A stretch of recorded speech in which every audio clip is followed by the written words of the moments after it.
Leftism ruins everything. Leftism ruins everything, and the reason it ruins everything is because it turns everything into a mask for the pursuit of power. I mean, all leftism is, when I say leftism, I don't just mean social programs or social cares and all this. I mean leftism, the theory that the state should be in charge. It should be in charge of your money. It should govern your religious opinions. It should be able to shut you down when you say things that people don't like, that are hateful. The state should be in charge instead of the individual. There is only one original, new, radical political idea in all of human history, which is that the individual should rule his own life.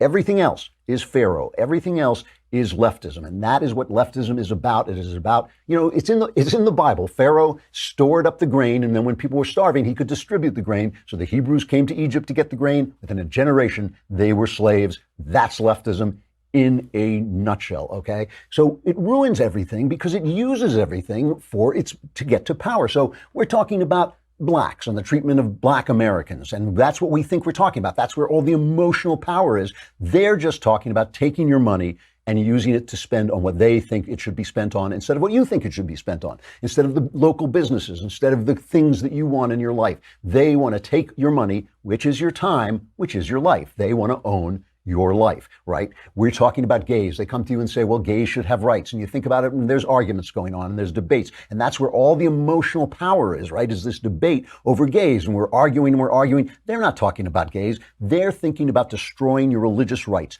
They don't just want gays to get married, which is, as far as I'm concerned, I don't care. But they want to be able to come into your little business and say, if you do not betray your religious beliefs and serve us, we will shut you down. That's what it's all about. It's always really about the power. So we're honest people. Americans are honest people. They want to debate the issues. They want to talk about the issues, but it's always, always about the power because leftism ruins everything. It infests everything. And, climate change, another perfect example. I was talking to a liberal the other day and he said, I would be a conservative if you guys would stop denying climate change. And I said, it's not about denying climate change. It's about denying government power, denying the efficacy of government power to address climate change. What the left is really talking about when they scream the world is ending, it's climate change, what they're really talking about is giving government power over our energy supplies, which experts agree is not going to have any kind of effect on climate change whatsoever, right? If they were talking about something different, we'd be talking about technology, we'd be talking about ways that we could deal with the pollution that we create and the heat that maybe that creates. We could be talking about all of that, but all they want is panic and emotion to take power. And that is what is happening with these allegations against Brett Kavanaugh. This is truly disgusting and truly a turning point for the country. If the Republicans let Brett Kavanaugh go down on the sorts of allegations that they are bringing against him, there won't be any Republicans. I believe that you want to talk about a blue wave, there'll be a blue tsunami. They could even lose the Senate if they let this stand. Because look, again, the Me Too movement has legitimacy. It's legitimate for women to be talking about the fact that they get abused, that there are companies that have a culture of abuse, that there are guys running around at NBC and mistreating them, and the woman can't go in and do her job without some guy tossing her over a chair, and Matt Lauer tossing her over a chair and raping her till she faints. Yeah, that's a legitimate complaint. I want to hear that complaint. I want to know what Harvey Weinstein is doing in Hollywood. I want to know if the casting couch is still in operation. Of course I do. I don't want women treated like that. Who does? That's not the point. They are using Me Too. They are delegitimizing Me Too. They are ruining Me Too to get Brett Kavanaugh because they do not want an originalist judge on the court who will strip them of their power to make law from the court. That's all it's about. They ruin everything. They are, the women who are earnestly pushing the Me Too movement are just being used now, and they'll be thrown away. Same as, remember Cindy Sheehan? She was the mother who had lost a child in the war on terror, and she started protesting Bush, and she could bring 10 people. It didn't matter. Every news agency was covering her, and there was this big protest, and Maureen Dowd in the New York Times, oh my gosh, she has absolute moral authority because she lost a child. The minute Bush was gone, the minute she was against Obama's war, she was gone. she was gone. And the Me Too women are being used exactly the same. So right now, here's where we stand. The accuser of Brett Kavanaugh, Christine Blasey Ford, she's agreed to testify on Thursday. So everybody's looking forward to this big circus on Thursday. They're still negotiating some of the plans. The Republicans are saying we want our female staff to be able to question her because they don't like the optics of a male questioning, a woman's right, a woman's accusations. They're stuck in this kind of weird, bigoted world where now a male is illegitimate simply for being a male. And now, truly, this is truly disgraceful. It really is. I mean, talk about leftism ruins everything. The New Yorker has run a news story about a woman named Deborah Ramirez who says that when she was a freshman at Yale, someone, maybe Kavanaugh, exposed himself at a drunken party. She wasn't sure the Democrats were looking for her. She came forward only because the Democrats hunted her down.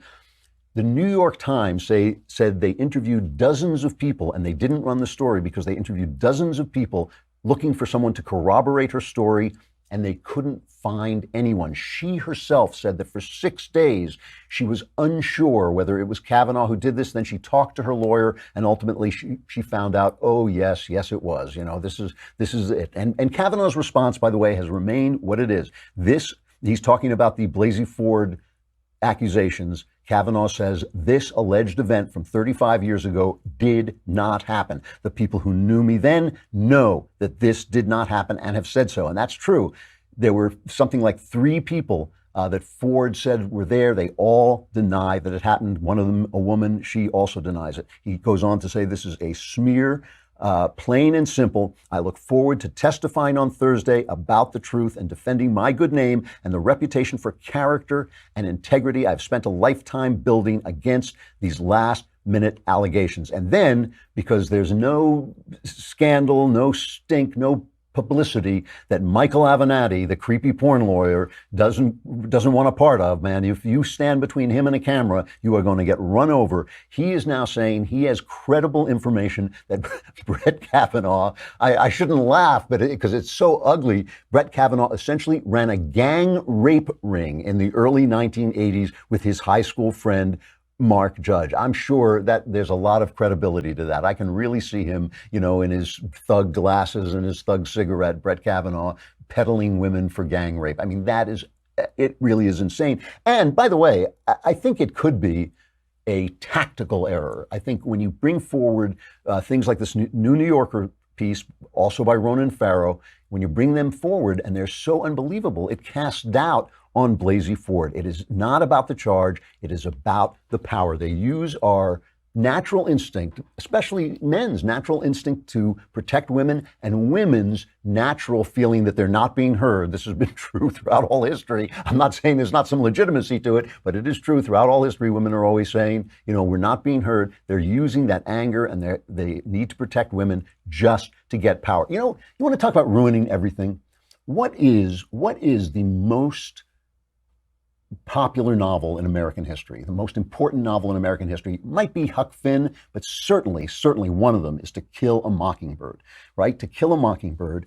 And what is To Kill a Mockingbird about? It is about a false accusation of rape against a black man. Whatever her name is, Mayella Ewell. She accuses a black man of trifling with her.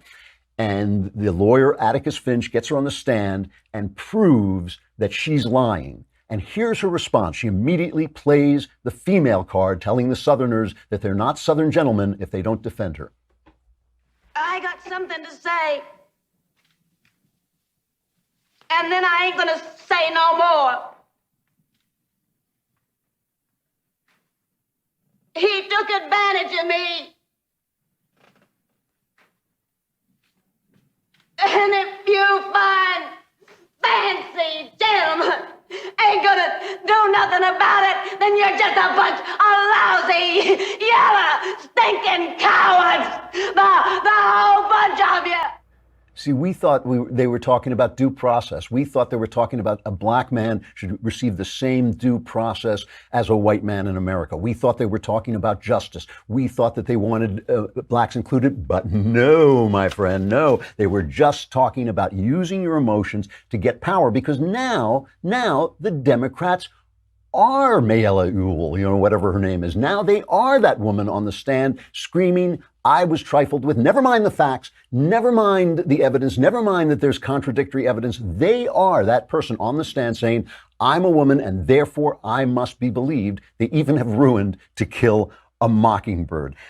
So now the Democrats are the people rushing to judgment. Let us look at all of them. They've just decided that this woman, Blasey Ford, is telling the truth. Play the montage, cut number 7. I believe Dr. Blasey Ford because she's telling the truth, and you know it by her story. That Kavanaugh denies being at the party to begin with and says his accuser might have mistaken him for someone else. What's your reaction to that? Well, I've heard, many predators say and refute allegations against them. I think what we need... As I said, I believe Professor Ford. I think she's credible. And I think when the investigation is finished and when she testifies and Judge Kavanaugh testifies, I think a majority of senators will find her credible. She told her husband, this is a trauma she's been dealing with her whole life. She doesn't want to be in a bedroom that doesn't have 2 doors. And it's going to be about listening to what each party has to say, but I believe her. Do you believe her story? Well, I could tell you it really does have a ring of truth to it. I am skeptical of polygraphs, but for those who believe them, she has passed a polygraph test. Another big liberal work of art is The Crucible by Arthur Miller about the Salem witch hunts. It was supposed to also be about the hunting communists. Oh my gosh, how can we just believe this panic? They are now the Salem witch. They are doing it. They are doing exactly what they told us we were always doing, that we were the bad guys. No, it's really them because all they ever wanted was power. And Mazie Hirono, who is senator from Hawaii for some reason that I cannot explain, she went on Jake Tapper and she basically admitted it. He's guilty because he's a conservative. Doesn't Kavanaugh have the same presumption of innocence as anyone else in America?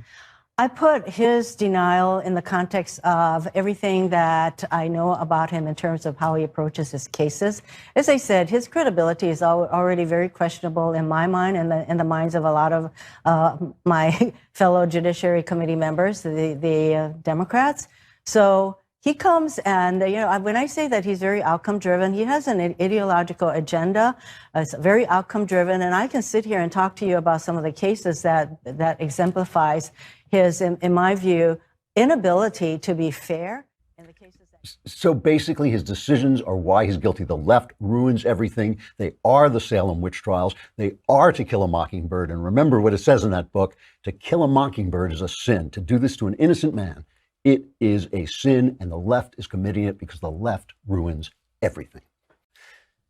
So let us go back into history a little bit on this Kavanaugh thing, because one of the things that the left depends on is that we forget the way they have behaved in the past. And this is really one of their big tricks. They not only want us to forget the way they behaved in the past, they rewrite the past because they own so much of the culture. The movie studios, the TV studios, all the news shows, because they can rewrite history and rewrite culture and keep their side of the story in the forefront, they can rewrite what's going on. So let's remember, they've been complaining and whining about Merrick Garland. The GOP used some pretty hardball politics to stall Merrick Garland until the election. Then they lost the election, and we was robbed. That's politics. It's hardball, but it's politics. Their version of this is to destroy people, to destroy their reputations, to misrepresent what they believe, and they have been doing it for a long, long time. In 1982, Ronald Reagan nominated Robert Bork to the Supreme Court, and he was a brilliant originalist jurist who believed in the original interpretation of the Constitution. He was also the guy, the left hated him because he was also the guy who agreed to fire Archibald Cox, who was investigating Watergate. That was called the Saturday Night Massacre. Nixon told people to fire him. They wouldn't fire him, so he fired everybody and finally put Bork in there, and Bork did the firing. So the left hated him. Teddy Kennedy, before the GOP could get its ducks in a row, Teddy Kennedy immediately took to the floor of the Senate and denounced Robert Bork in these terms, these amazing terms. In Robert Bork's America, there is no room at the inn for blacks and no place in the Constitution for women. And in our America, there should be no seat on the Supreme Court for Robert Bork. Mr. Bork has been equally extreme in his opposition to the right to privacy. In an article in 1971, he said, in effect, that a husband and wife have no greater right to privacy under the Constitution than a smokestack has to pollute the air. What I hear you're saying here now is that the test that was used about 90 years ago, and which was the basis for discrimination against women, is the standard that you would use. You may be able to elaborate on it, but that's at least what I'm hearing. So this is Teddy Kennedy, man who dropped his girlfriend in the drink, left her there while he went home to change clothes and establish an alibi, left her there to suffocate, as the autopsy then revealed. As the water rose, if he had called for help, she would have been saved. She could have been saved, but now he had to preserve that political career. So his history vanishes because he becomes the lion of the Senate. And this was a shameful, shameful moment. And of course, it became a phrase. Borking. They shouldn't call it borking because it's just character assassination. The things, I mean, they did things like they got his video rental records and things like this. And then Anita Hill.